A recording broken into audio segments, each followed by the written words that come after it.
Good day, Not to Know. This is Devotionables, brief devotions for busy people. If you don't know, I'm Eric Brigman. I help teach in one of the BFGs, the men's BFG, with Chad and with Corey. You've probably seen me ushering at one of the doors also during the second service. I do that sometimes. And if you don't know, I'm about to graduate and move back to North Carolina, and I will be getting my MDiv here from Southern. Our study today, of course, is from Proverbs 3, just a brief devotion for us. I'm going to be spending time in verse 7, but we're going to read through verses 1 to 7. Start in verse 1 of chapter 3 of Proverbs. My son, do not forget my teaching, but let your heart keep my commandments. For the length of days and years of life and peace they will add to you. Do not let kindness and truth leave you. Bind them around your neck. Write them on the tablet of your heart, so you will find favor and good repute in the sight of God and man. Trust in the Lord with all your heart, and do not lean on your own understanding. In all your ways acknowledge Him, and He will make your paths straight. And our main verse for today, do not be wise in your own eyes. Fear the Lord and turn away from evil. Twice in these few verses we've already had mention of eyesight.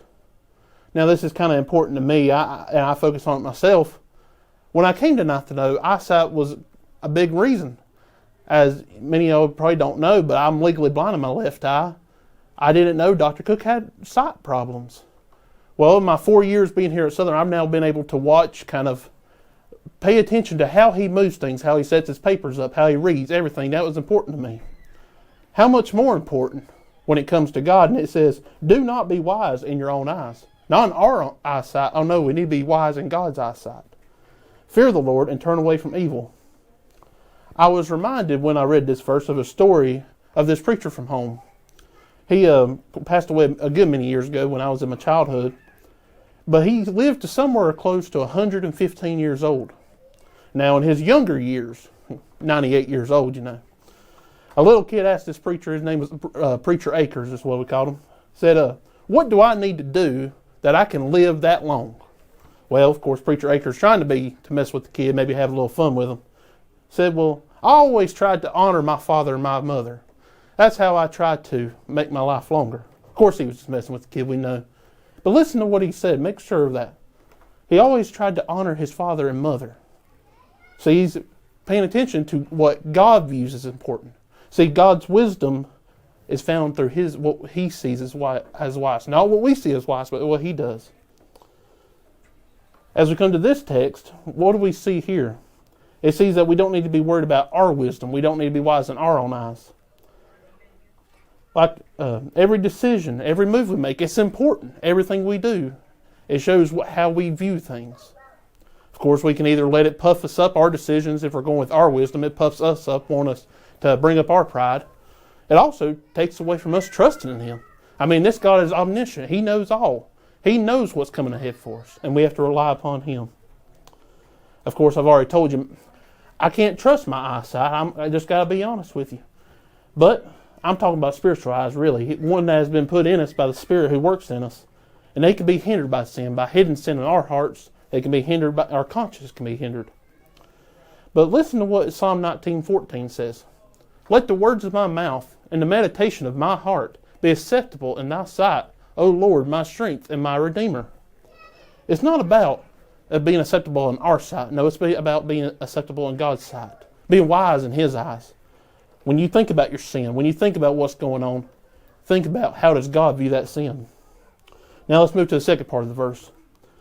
Fear the Lord and turn away from evil. That fear, of course, is that deep reverence, that awe of God that we have of fear of the Lord. Only when we truly fear Him will we depart from evil and temptation, of course. I heard from home recently, my preacher at home made this statement.